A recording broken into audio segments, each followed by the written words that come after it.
अलकनंदा स्वरूप गंगा मैया माता के चरणों से स्पर्श करते हुए आगे की तरफ देवप्रयाग की तरफ निकल रही है।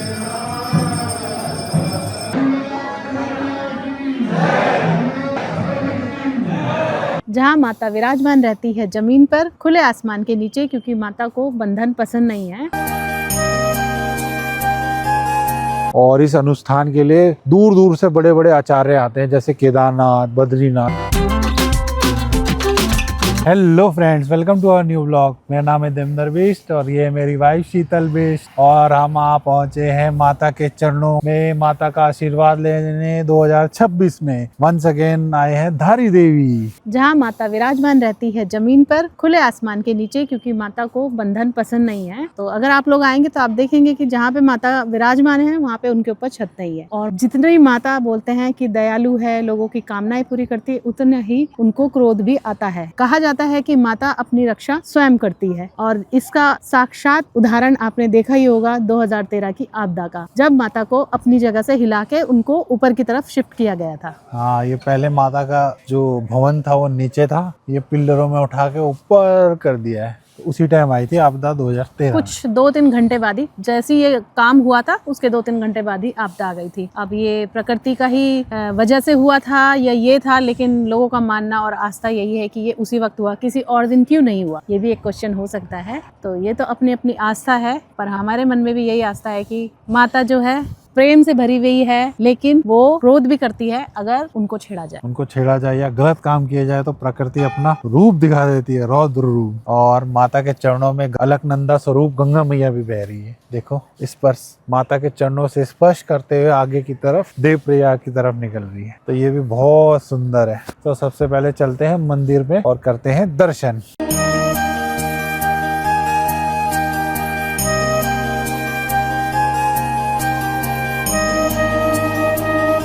तो फ्रेंड्स, प्रसाद ले लिया हमने। ये देखो, ये बद्रीनाथ और केदारनाथ स्टाइल में ऐसे ही जय माँ धारी देवी। ये अभी से शुरू हुआ है, कुछ टाइम पहले से। पहले सिंपल मिलते थे, अब इन्होंने सही कर दिया है। पता तो चलेगा दूर से ही लोगों को कि धारी देवी से आ गए। और माँ का दरबार बहुत अच्छा सजा हुआ है, आप लोगों को भी दिखाते हैं। बहुत सुंदर सुंदर कीरिंग लगे हुए हैं डॉल वाले, और डिब्बी होती तो उसने पक्का ले जाना था। शीतल बोल रही थी उसको जरूर दिलाती, वो तो खुद ही चले जाती। दीवी तो खुद ही शॉप में ही बैठ जाती, ये दो फिर ये दो फिर ये दो फिर ये दो। मैं कह रही थी कि अगर वो होती तो वो जरूर ले जाती। अच्छा, मतलब पहुंच जाती है ना कि लेना है वाला। और इतनी ब्यूटीफुल डॉल्स थी। जोर से बोलो जय माता दी।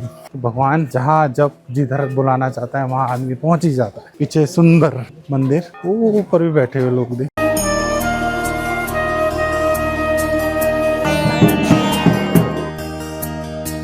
और यहाँ पे न्यू कपल्स भी आते हैं दर्शन करने के, अपना आशीर्वाद लेने, अपने आगे की जिंदगी उनकी सुखद व्यतीत हो। अरे ऐसा होता है ना, जैसे धारी देवी भी बहुत सारे गांव की, बहुत सारे लोगों की कुल देवी है। जैसे हम लोग शादी के बाद तारकेश्वर महादेव के मंदिर जाते हैं, वैसे जिनकी ये कुल देवी है वो शादी के बाद यहाँ आते हैं दर्शन के लिए। वैसे तो सारी दुनिया ही आती है, पर जो जिनकी ये कुल देवी होती है वो नए जोड़े जरूर आते हैं।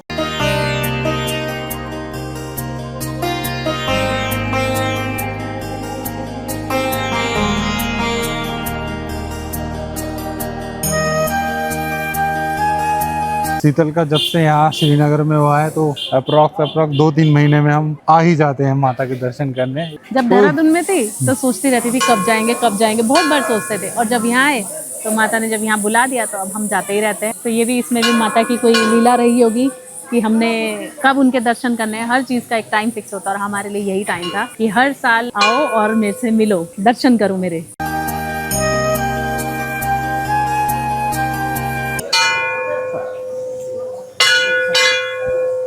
और इधर बनाया है ये कनेक्टिविटी ब्रिज। यहाँ पे घंटियां भी टंगी हुई थी, अभी तो दिख ही नहीं रही। पिछली बार जब हम आए थे तो यहाँ पे घंटियां थी खूब सारी लगी हुई। There is no teacher equal to mother, ऐसे स्लोगन लिखा हुआ है। और वो स्लोगन बहुत सत्य है, क्योंकि बच्चे की बोलते हैं ना, पहली टीचर उसकी माँ ही होती है। वो माँ से ही जैसे जैसे माँ करती है वैसे वैसे वो सीखता है। पर मेरे बच्चे की टीचर तो मेरे साथ साथ उसके दादा दादी भी हैं, क्योंकि मैं जॉब वाली रही हूँ तो ज़्यादा टाइम वो अपने दादा दादी के साथ ही रहती है। बहुत सारे स्लोगन लिखे हुए हैं। ये हनुमान जी हमारे प्रसाद छीनने के चक्कर में पीछे ताक पे बैठे हैं। और वही पारंपरिक जैसे हमारे शुरू से होता ही है, सजावट के लिए गेंदे के फूल और आम की पत्तियां दोनों ही शुभ मानी जाती हैं। तो तो उसी से सजावट हो रखी है और घंटियाँ लगी हुई हैं, आर्टिफिशियल है पर बहुत सुंदर लग रही है।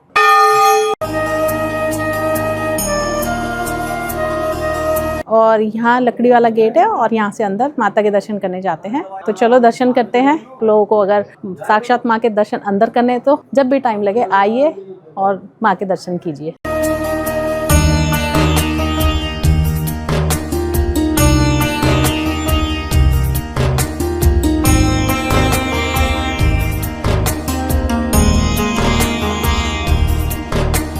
दोस्तों माँ धारी देवी के हमने दर्शन कर लिए, बहुत अच्छे से दर्शन हुए। क्योंकि अभी सीजन नहीं है तो भीड़ भी नहीं थी, तो हम काफी देर बैठे भी अंदर। बहुत अच्छा लगा, मन को बहुत सुकून मिला। तो बोलते हैं ना कि ये भी किस्मत में होता है कि माँ के सामने बैठो। जब सीजन होता है भीड़ होती तो ज्यादा बैठने के लिए भी नहीं मिलता है।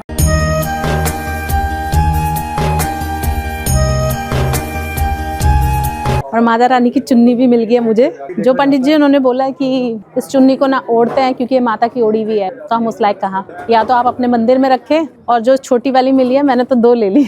एक आशीर्वाद होता है, मैं तो मांग के ले लेती हूँ। माता का आशीर्वाद तो वैसे ही रहता ही है। तो छोटी उन्होंने बोला अपनी गाड़ी में बांध सकते हैं, तो मैंने कहा दीबू के लिए आशीर्वाद माँ का भेज रही हूँ। इसमें प्रसाद और चुन्नी है, उसको एक बार मम्मी जी छुआ देंगी ये चुन्नी को, फिर मंदिर में रख देंगे तो दीबू को भी आशीर्वाद मिल जाएगा। वैसे तो यहीं से मिलता रहेगा, लेकिन माता की ओढ़ी हुई चुन्नी वहां तक जाएगी, ये भी बहुत बड़ी बात है। तो दोस्तों ये वही चट्टान है जो पहले नीचे थी, जिसमें माता विराजमान थी। चट्टान को काट के ही ऊपर लाया गया है जब इन्हें ऊपर की तरफ शिफ्ट करा गया था। और इस चट्टान में पीछे की तरफ अगर आप लोग आएंगे और ध्यान से देखेंगे तो शेर दिखता है। इसी चट्टान पे मंदिर में आगे की तरफ माता है। तो फ्रेंड्स जब हम आ रहे थे तो बीच में एक जो सेतु था उसमें पिछली बार तो घंटियां थी, इस बार नहीं है। तो उसका रीजन है ये, वहाँ की घंटियां सारी यहाँ आ गई। देखो कितने भक्तों की मनोकामना पूरी हुई होगी कि इतनी सारी घंटियां हैं। और गिनने बैठेंगे तो पूरा साल लग जाएगा। अनेकों घंटियां हैं यहाँ पे, छोटी से छोटी और बड़ी से बड़ी। मैं वो देख रही हूँ, इतनी सी भी है और इतनी भी है आस्था का प्रतीक और लोगों का विश्वास कि माता उनकी कामनाएं पूरी करती है, ये उसी का प्रमाण है। तो अब चलते हैं। यहाँ पे एक झूला पुल है जो हर बार हम एक्सप्लोर करते हैं। यहाँ पे दिब्बू जब छोटी थी तो ऐसे ऐसे चली थी। जब मैं यहाँ आई थी दिब्बू 11 महीने की थी और तब फिर उसे यहाँ लेके आए थे मेरे आने के ज्वाइनिंग के 1 हफ्ते बाद। तो बहुत छोटे में आई थी, तो अब देखते हैं अब माता रानी उसको कब बुलाती है, जल्द वो भी आई। तो फ्रेंड्स माता का यहाँ पे एक तो वो जो छप्पर दिख रहा होगा आपको, एक ओवल टाइप का, उसके ऊपर छत नहीं है। देख शीतल ने जैसे बता ही दिया था आपको कि माता बंधन में रहना पसंद नहीं करती है। और दूसरी बात, माता के यहाँ पे 3 रूप देखने को मिलते हैं। सुबह छोटी बच्ची, दिन में एक जवान युवती और शाम को आपको दिखेगी एक वृद्धा स्त्री। तो जब भी आप जिस समय भी आएंगे तो उस समय के दर्शन हो जाएंगे आपको। और अभी शाम का टाइम है और देखिए जो सूरज है वो छुप चुका है इस पहाड़ी के पीछे। तो बहुत ही खूबसूरत नजारा देखने को मिल रहा है। पीछे ये माता का भवन, पीछे पहाड़ियाँ और उससे पीछे सूर्य देवता। तो तीनों को प्रणाम, तीनों प्रकृति से रिलेटेड ही है। तो अब हम चलते हैं ये झूला पुल में, 2 पल एंजॉय करते हैं।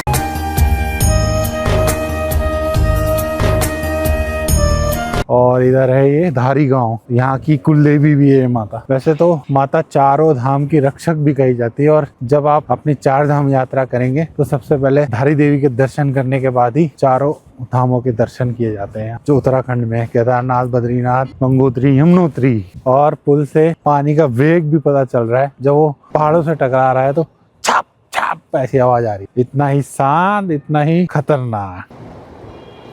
और फ्रेंड्स वो यहाँ पे भी एक मंदिर दिखाई दे रहा है, कुछ लाइटें जल रही है। भैरव बाबा का मंदिर होगा शायद, ऐसा सही लग रहा है मुझे। गया तो मैं हूँ नहीं। आप लोग अगर आसपास के हैं और जानते हो कि वहाँ कौन सा मंदिर है तो कमेंट सेक्शन में जरूर बताइएगा। भैरव बाबा का मंदिर तो यहाँ से थोड़ा सा ऊपर जाके है। जहाँ माता रहती है वहाँ भैरव मंदिर होता ही होता है। हाँ, पर भैरव मंदिर कहा जाता है कि और ऊंचाई में होता है। हम नीचे जाते हैं और गंगा मैया को स्पर्श करते हैं थोड़ा सा, उनके भी, और ठंडा ठंडा शीतल जल अपने में ग्रहण कर लेंगे।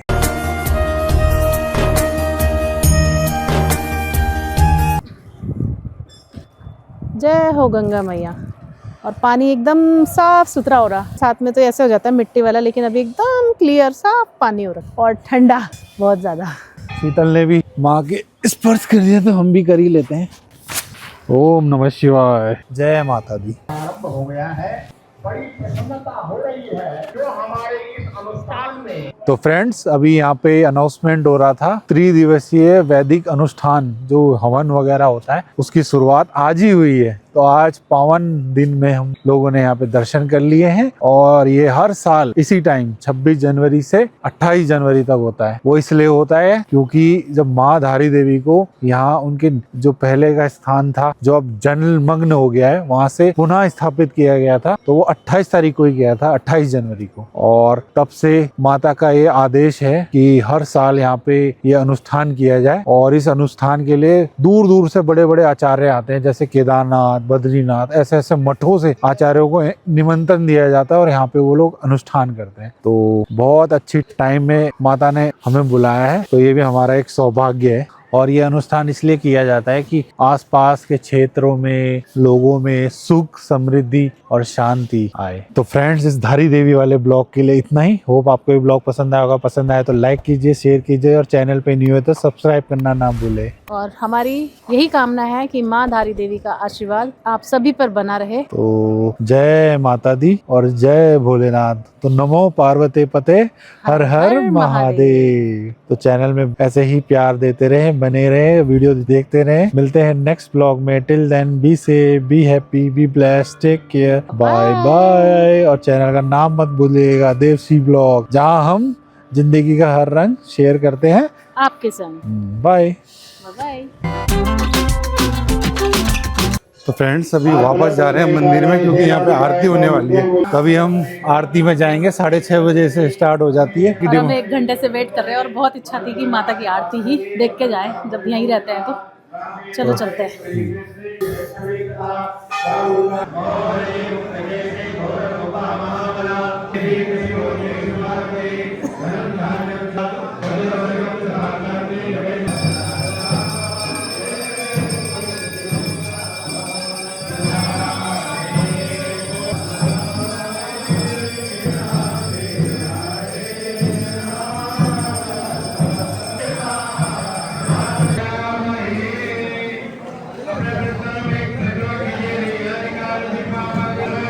ले ली आरती। ले लिया आरती।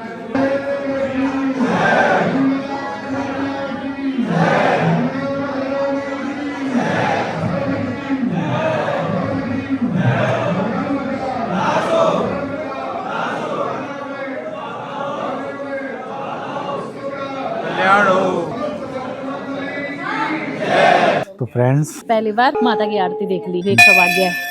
बहुत सुंदर, बहुत भक्तजन आ रखे थे, बड़ा ही आनंद आया। और भगवान करे सबको ऐसे ही आरती नसीब हो जैसे हमें नसीब हुई है। अचानक से, मतलब जब अनप्रिडिक्टेबल, अनप्लानेबल कुछ भी करो, बढ़िया रहता है। माता का बुलावा था, माता की आरती में भी सम्मिलित हो गए शाम की, और सब माता के आशीर्वाद से सब कुछ हो गया। तो आज का दिन रहा हमारा बहुत अच्छा। चलो, बहुत ही अच्छा।